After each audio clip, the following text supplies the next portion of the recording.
আমি তো জগার শক্তির সঙ্গে পেরে উঠবো না, তাই আমার হাতটা আর ওড়নাটা এখানে ফেলে দিচ্ছি। ওমা, আমার তো খুব ভয় করছে। জগা লাগছে, ছাড় জগা, ছাড় প্লিজ, ছাড় জগা, লাগছে। আরে গোল্ডি সুন্দরী, আমার হাত থেকে পালাবে কোথায়? আরে আরে বন্ধুরা, এ কি, জগা গুন্ডা তো গোল্ডিকে জোর করে কাঁধে তুলে নিয়েছে। এবার গোল্ডির সঙ্গে কি হতে চলেছে সেটা দেখার জন্য ভিডিওটা স্কিপ না করে সম্পূর্ণ দেখতে থাকো। আরে জগা ছাড় আমায়, আমাকে কোথায় নিয়ে যাচ্ছিস? ছেড়ে দে বলছি, আমার মা বাড়িতে একা আছে, আমার জন্য চিন্তা করবে। জগা ছাড় বলছি। আমি তো জগার শক্তির সঙ্গে পেরে উঠবো না, তাই আমার হাতটা আর ওড়নাটা এখানে ফেলে দিচ্ছি। কেউ যদি আমার খোঁজে এদিকে আসে আর আমার হাড় ওড়না দেখতে পায়, তাহলে তারা বুঝে যাবে আমাকে কিডন্যাপ করা হয়েছে। আর তারপর তো জগাগুন্ডা গোল্ডিকে নিয়ে চলে যায়, আর পড়ে থাকে গোল্ডির হাড় আর ওড়না। আর তার কিছুক্ষণ পরেই রোজিয়া শান সেই জায়গাতে গোল্ডিকে খুঁজতে চলে আসে। শান, আমরা তো গোল্ডিকে সব জায়গা খুঁজে ফেলেছি, কোথাও তো গোল্ডিকে পেলাম না, শুধু এই জায়গাটাই বাকি ছিল, এখানেও তো গোল্ডি নেই, তাহলে গোল্ডি গেল কোথায়? আরে রোজি, আমিও তো সেই কথাই ভাবছি, চলো তো আর একটু সামনে গিয়ে দেখি গোল্ডিকে পাওয়া যায় কি। এই কথা বলে শান আর রোজি হাঁটতে থাকে, আর তখনই শানের পায়ে কিছু একটা জড়িয়ে যায়। রোজি দেখো, এটা তো গোল্ডির ওড়নার হার। হ্যাঁ ঠিক বলেছো শান, এইটাই তো গোল্ডির ওড়নার হার। তার মানে গোল্ডি নিশ্চয়ই খুব বিপদে পড়েছে, আমাদের এক্ষুনি পুলিশের কাছে যেতে হবে। রোজি তুমি ঠিকই বলেছো, পুলিশের কাছে যাওয়া অবশ্যই দরকার আছে, কিন্তু একসঙ্গে আমরা দুজন যদি পুলিশের কাছে যাই তাহলে গোল্ডির বড় ক্ষতি হয়ে যেতে পারে। তুমি এই ওড়নাটার হারটা নিয়ে পুলিশের কাছে যাও, আমি একটু নিজের মতো করে চেষ্টা করি গোল্ডিকে খোঁজার। ওকে শান, তাই হবে। পুলিশকে জানাবার সাথে সাথেই তোমাদের বাড়িতেও আমি খবরটা দিয়ে দেব। এই বলে তো শান আর রোজি সেই জায়গা থেকে চলে যায়। ওমা, আমার তো খুব ভয় করছে। গোল্ডি মনির কিছু হবে না তো? আরে গোল্ডির কিডন্যাপের কথাটা শুনে তো বাচ্চারাও কত ভয় পেয়ে গেছে। আগে ওদের সঙ্গে কথা বলে ওদের মনটা আমি শান্ত করে দিই। না রে মা, কিচ্ছু হবে না। রোজি, তোর বাবা, তোর মামু, পুলিশ সবাই মিলে গোল্ডিকে খুঁজছে, গোল্ডিকে আমরা ঠিক পেয়ে যাব। আর তখনই গোল্ডির মা ছুটে চলে আসে। আরে টিনামা, আমি এটা কি শুনছি, আমার গোল্ডিকে কারা কিডন্যাপ করে নিয়ে গেছে? আরে মাসিমা, আপনি এত কান্নাকাটি করবেন না, আমরা পুলিশে খবর দিয়েছি, গোল্ডিকে আমরা ঠিক ফিরে পাবো। আরে টিনামা, তুমি ঠিক বলছো, আমার গোল্ডির কিছু হবে না তো? আমার গোল্ডে যদি কিছু হয়ে যায় আমি তো মরেই যাব। আরে মাসিমা, আপনি এত ভেঙে পড়বেন না, গোল্ডির কিচ্ছু হবে না। আসুন আমার সঙ্গে, আসুন তো, ভেতরে এসে আমরা কথা বলি। আরে বন্ধুরা দেখো, জগা গুন্ডা তো গোল্ডিকে গোডাউনে নিয়ে চলে এসেছে। আরে গোল্ডি সুন্দরী, আর কিছুক্ষণের অপেক্ষা, তারপরে আমার আর তোমার বিয়ে হবে, তারপরে হবে।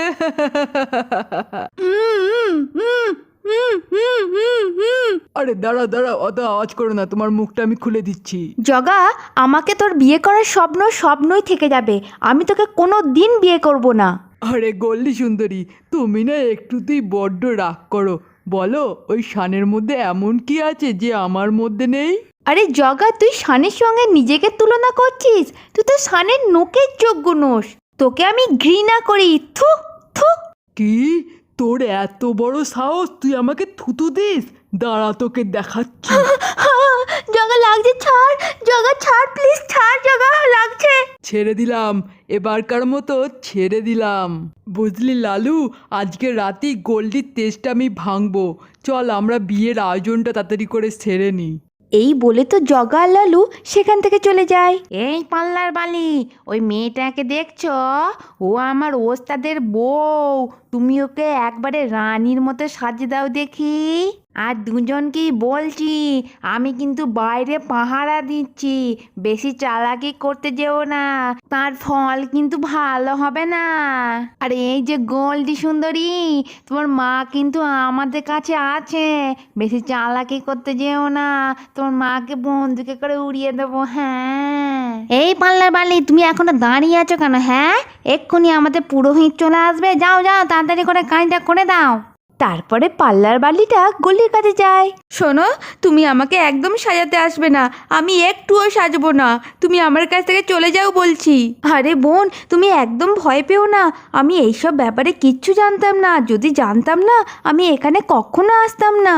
তুমি আমাকে বিশ্বাস করে সব কিছু বলতে পারো, দেখি আমি তোমার কিছু সাহায্য করতে পারি কি।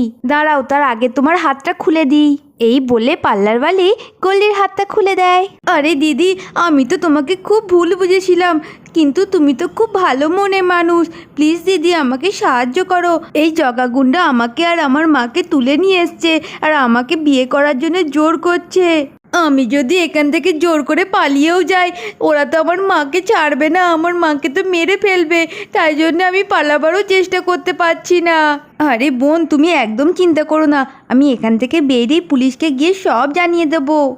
বোন, আর কাউকে কি কিছু বলতে হবে আমাকে বলো, আমি তাকেও জানিয়ে দেবো। না দিদি, আর কাউকে কিচ্ছু জানাতে হবে না, তুমি এবার যাও। আর বাইরে গিয়ে তুমি ওদেরকে জানিয়ে দিও আমি তোমার কাছে ইচ্ছা করে সাজিনি, তাই তুমি বাধ্য হয়ে এখান থেকে চলে যাচ্ছ। তারপর তো পাল্লার বালি গোল্ডির কাছ থেকে চলে যায়। আমি যদি পাল্লার বালি দিদির কাছে শানের নামটা করতাম, শান্ত খবর পেয়ে আমার কাছে ছুটে আসতো, আর এখানে এসে শান্ত একটা বিপদের মধ্যে পড়তো। তার থেকে ভালো ভগবান আমার কপালে যা লিখেছে সেটাই হোক। আরে গোল্ডি, তোর সাহস তো কম নয়, তুই আমার কাছে বন্দি আছিস, তোর মাও আমার কাছে বন্দি আছে, আর তুই এই পাল্লার বালি মেয়েটার কাছে না সেজে এখানে চুপ করে বসে আছিস। তুই যদি না আজকে আমাকে বিয়ে করিস, তোর মায়ের আজকে কি অবস্থা করব তুই ধারণাও করতে পারবি না। জগা, তুই আমাকে যতই ভয় দেখা, বিয়ে আমি তোকে করবই না। আর তুই বলছিস আমার মা তোর কাছে বন্দি আছে, তার প্রমাণটা কি আছে? আগে আমার মাকে দেখা, তারপরে আমি ভাববো। আরে গোল্ডি সুন্দরী, আর নয়, তোমাকে আমি অনেক টাইম দিয়েছি, আর টাইম তোমাকে দেব না। চলো আমার সঙ্গে চলো, এখনই তোমাকে আমি নিয়ে গিয়ে বিয়ে করব। আরে শয়তান, ছাড় বলছি, আমার গা থেকে হাত সরা, তোকে আমি মেরে ফেলবো একবারে। জগা যখন গল্লির সঙ্গে জোর জবরদস্তি করতে থাকে, তখনই শান চলে আসে। আরে জগা, তোকে আজকে তো আমি মেরেই ফেলবো, তোর এত বড় স্পর্ধা, তুই আমার গোল্ডির গায়ে হাত দিয়েছিস। এই বলে তো শান জগাকে দুমদাম মারতে থাকে। আরো মার শান, আরো মার, শয়তানটাকে আরো মার। আরে বন্ধুরা দেখো, জগাতে এবার শানের গলা টিপে ধরেছে, শান তো আর কিছুই করতে পারছে না। গোল্ডি এবার কি করবে? আরে এ কি, জগা তো শানের গলা টিপে ধরেছে, শান তো আর কিছুই করতে পারছে না।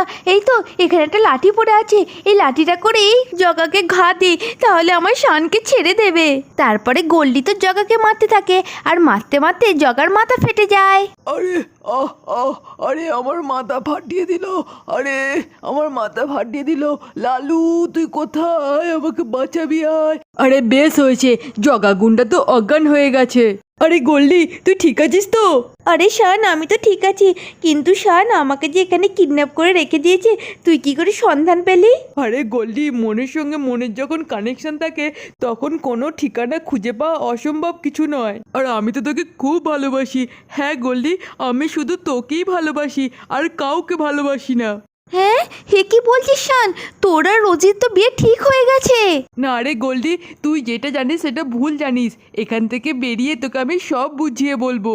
হ্যাঁ, তার মানে তুই শুধু আমার আর কারো না, এটাই তো সত্যি, তাই না শান? আরে হ্যাঁ রে গোল্ডি, হ্যাঁ, আমি শুধু তোর আর কারো না, এইটাই সত্যি। তার মানে এতদিনের স্বপ্ন আমার পূরণ হলো। I love you Shaan, I love you. I love you too Goldie, আমিও তোকে খুব ভালোবাসি। আরে গোল্ডি, মনে হয় জগার জ্ঞান ফিরে আসছে, চল আমরা আগে এখান থেকে পালাই। আরে শান, জগা তো মাকে বন্দি করে রেখেছে, মাকে যতক্ষণ না খুঁজে পাই ততক্ষণ আমি এখান থেকে কিছুতেই যেতে পারবো না। গোল্ডি, তুই চিন্তা করিস না, জগা যেমন বদমাস তেমন মিথ্যেবাদী। তোর মাকে জগা কখনই বন্দি করেনি। দিদিভাই আমাকে ফোন করেছিল, তোর মা এখন আমাদের বাড়িতে আছে। তাহলে তো আমাদেরকে এখান থেকে এক্ষুনি বেরিয়ে যেতে হবে। এই বলে তো শান গল্লি জগার গোডাউন থেকে বেরিয়ে যেতে থাকে। হাই হাই হাই, আমার ওস্তাদকে তোমরা এরকম করে মেরে ফেলে দিয়েছো। হ্যাঁ, তোমাদেরকে তো আমি ছাড়বো না। তোমরা যাচ্ছ কোথায়? এই বন্দুকে করে তোমাদের দুজনকে গুলি করে উড়ে দেবো, জানো? এই এই এই ছোড়া, একদম চালাকি করতে এসো না। হ্যাঁ, যেখানে দাঁড়িয়ে আছো সেখানে দাঁড়িয়ে থাকো, নাহলে এই বন্দুকে করে একদম খুলি উড়ে দেবো। আরে লালু, তুই তুই এসেছিস, এই দুজনে মিলে আমাকে মেরে অজ্ঞান করে দিয়েছিল জানিস। তুই একদম এদের দুজনকে ছাড়বি না। দাঁড়া, আমি এক্ষুনি উঠে পড়ছি। আরে তোরা কি ভাবলি জগাকে তোরা মেরে দিয়েছিস? আমাকে মারা অত সোজা নয়, এবার মারবো তোদের দুজনকে। আরে জগা, বন্দুকে করে তো সবাই মারতে পারবে। তুই যদি সত্যিকারের পুরুষ মানুষ হোস তাহলে আমার সঙ্গে লড়াই করে জিতে দেখা দেখি। তুই আমার সঙ্গে চ্যালেঞ্জ করছিস? ঠিক আছে, এই বন্দুক আমি ফেলে দিলাম, আমার সঙ্গে জিতে দেখা দেখি। এই বলে তো জগা আর শান দুজনে মারপিট করতে শুরু করে দেয়। আমার সঙ্গে পাঙ্গা নেবি? এই নে, আমার সঙ্গে আজ পর্যন্ত পাঙ্গা নিয়ে কেউ জিততে পারেনি। যতজনে আমার সঙ্গে পাঙ্গা নিয়েছে সবাইকে মেরে ফেলে দিয়েছি একেবারে। আরে জগা, তারা তো আমি ছিলাম না। আমার সঙ্গে লড়াই করা মুখের কথা নয়, আমিও তোকে মেরে ঢের করে দেবো। আরে কি, এই ছেলেটা তো ওস্তাদকে জোরে জোরে মারছে। ওস্তাদের যদি কিছু হয়ে যায় তখন আমার কি হবে? যাই, আমি গিয়ে ওই ছেলেটাকে বন্দুকে করে গুলি করে মেরে দিই বরঞ্চ। আরে লালু, বন্দুকটা ছেড়ে দে, না হলে একটা বিপদ হয়ে যেতে পারে। ছাড় বলছি বন্দুকটা। আরে গলি সুন্দরী, সরে যাও, নাহলে তোমাকেই গুলিটা লেগে যেতে পারে। ওই ছেলেটাকে আমি ছাড়বো না। ওই ছেলেটা আমার বসকে জোর মারছে, ওকে আমি গুলি করে দেব। আরে এ কি বন্ধুরা, বন্দুকটা নিয়ে এরকম টানাটানি করতে করতে তো একটা গুলি হঠাৎ করে বেরিয়ে কারো একটা গায়ে লেগে যায়। আরে এ কি বন্ধুরা, গুলিটা তো জগাগুন্ডার গায়ে লেগে গেছে। আর জগাগুন্ডার গায়ে লেগেছে দেখে লালু তো খুব রেগে যায়। আরে তোরা আমার ওস্তাদকে মেরে ফেললি, তোদের দুজনকে আমি ছাড়বো না। এরপর যখন লালু শানকে আর গোল্ডিকে গুলি করতে যায় তখনই পুলিশ চলে আসে। হ্যান্ডস আপ লালু, এখান থেকে একদম নড়ার চেষ্টা করবি না। চারিদিকে আমাদের পুলিশ দিয়ে ঘেরা আছে। পুলিশ? ও স্যার, আমি কিছু করিনি। এই ছেলে মেয়েগুলোই ওই আমার ওস্তাদকে মেরে দিয়েছে, আর এই বন্দুকটা আমার হাতে ধরিয়ে দিয়েছে গো। আরে লালু, আমাকে আর বলতে হবে না, আমি তো জানি তুই সত্যি কথাই বলছিস। তাড়াতাড়ি বন্দুকটা রেখে মানে গাড়িতে উঠে পড় দেখি। আর ম্যাডাম, আপনি ঠিক আছেন তো? আপনাকে আর একবার কষ্ট করে থানাতে যেতে হবে। আপনি একবার এদের নামে রিপোর্টটা লিখিয়ে দেবেন। তারপরে আমি চেষ্টা করব এদের কঠোর থেকে কঠোরতর যেন সাজা হয়। তারপর পুলিশে তো জগাকে আর লালুকে নিয়ে চলে যায়। আর তখনই রোজি আর সানের জামাইবাবু চলে আসে। আরে সান, গোল্ডি, তোমরা ঠিক আছো তো? জগা তোমাদের কোনো ক্ষতি করেনি তো? আরে জামাইবাবু, সামান্য একটু আমার চোট লেগেছে, আর কিছু না। চলুন আমরা সবাই মিলে এখন বাড়ি যাই। আরে গোল্ডি, তোমার কাছে যে আমি কি করে ক্ষমা চাইবো আমি কিছু বুঝতে পারছি না। আমার জন্য তুমি এত বড় বিপদের মুখে পড়লে, পারলে আমায় ক্ষমা করে দিও গোল্ডি। রোজি, তুমি কেন ক্ষমা চাইছো? তোমার তো এতে কোনো হাত নেই। তোমাকে তো শান জোর করে এইসবগুলো করিয়েছে, তাই না? আরে হ্যাঁ গোল্ডি, তুমি ঠিক ধরেছো। এইগুলো সব শান আমাকে জোর করে করিয়েছে। দাঁড়াও রোজি, এখান থেকে বাড়ি যাই, তারপর শানের আমি খবর নেব। গোল্ডি, আমিও তোমাকে সাহায্য করব। আর শান, আজ থেকে কিন্তু আমি আর তোমার দলে নেই। আজ থেকে আমি গোল্ডির দলে হয়ে গেলাম। আরে না, আমি তো এবার একা হয়ে গেলাম। আমাকে এবার কে সাহায্য করবে? বন্ধুরা, আজকের ভিডিওটা এখানেই শেষ করলাম। দেখা হচ্ছে পরের ভিডিওতে।